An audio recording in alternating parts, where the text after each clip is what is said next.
Hello and welcome back to another video. In today's video, we're gonna make polymer clay pendants, but not just any pendants. They're gonna be emo pendants, maybe with a little dash of scene in there because they're kind of colorful. And why? Because tonight will be the night that I will fall for you over again. Don't make me change my mind. Okay, let's get started. For this project, I used super sculpey polymer clay that was sitting around in an open package for like a year. So it was as hard as a rock, so I had to work my hands to death to get it pliable and manageable. And then I just used some cookie cutters that I got at Walmart. They come in different shapes and sizes, as you see here. And I used that to cut out the shapes I wanted for my pendants.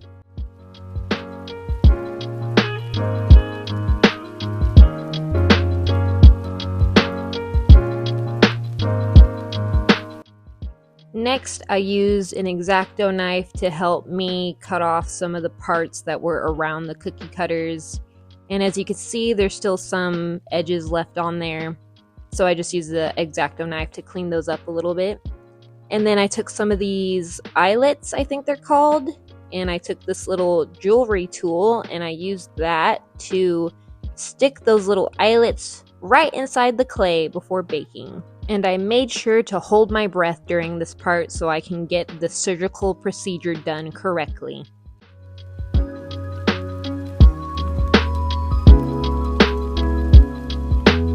Now that I have all the eyelets placed, it's time to put them in the oven for baking. So you just want to read the directions on the package to make sure you bake it at the right temperature for the right amount of time. And while they're baking, you could take a little break and go out and see what's going on, and you might stumble across a little sleepy puppy. Now they're all done baking and they came out nice and hard, but they do kind of have a weird look to them, probably because I added oil to it, which is something you can do to soften the clay, or you can use like a liquid clay and add it to that, but I just used oil and it looks weird, but it's fine because we're going to cover it up with paint anyways. So I took some acrylic gesso and I did a couple layers of that, so now the pieces are nice and primed and ready to go. And now it's time for the fun part, the painting. So I just painted all of these with different colors, and you can choose any colors you want.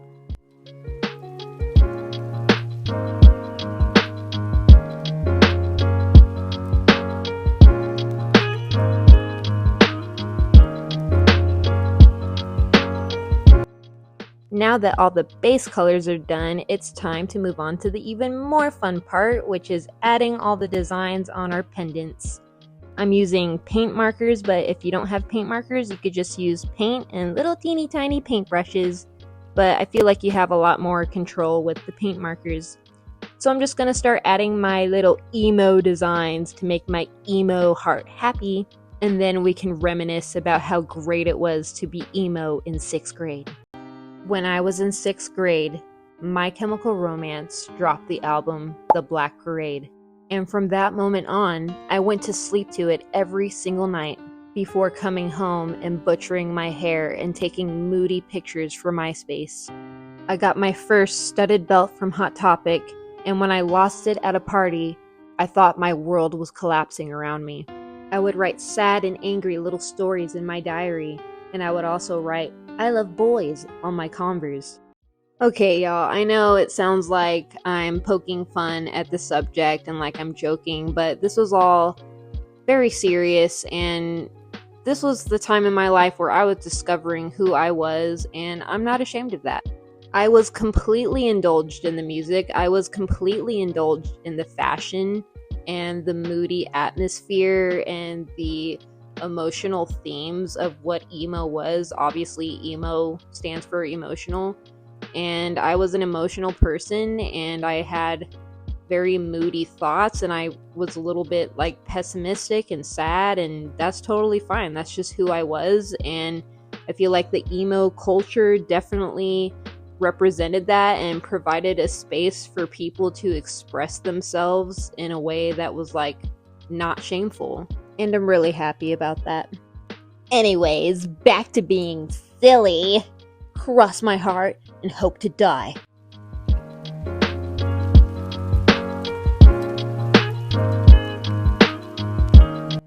So you might be thinking that we're done, but we're not, because we still have to add glitter. So I'm taking this glitter and I'm taking some of this spray on Mod Podge. I don't actually spray it on, it's just like super liquidy and easier to paint onto things instead of the thick, goopy Mod Podge. So I just like paint a light layer onto the pendants and then I literally just sprinkle the glitter right on top, and it sticks pretty well and it dries super fast. So I recommend trying that out.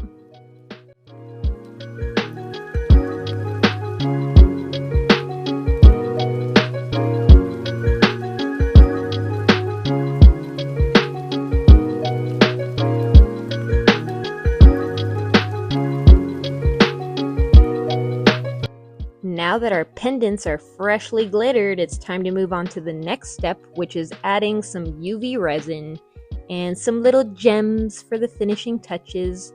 So make sure that you wear gloves and a mask when you're using this stuff because it's super toxic.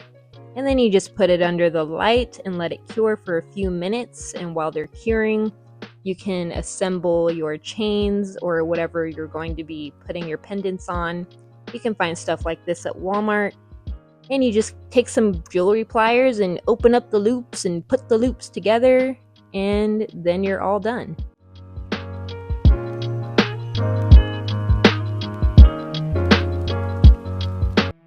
Now that all your pendants are finished, it's time to take them outside and record yourself trying all of them on. If this video awakened your inner emo, then feel free to subscribe. And Mom, if you're watching this, it's not a phase. Okay, bye!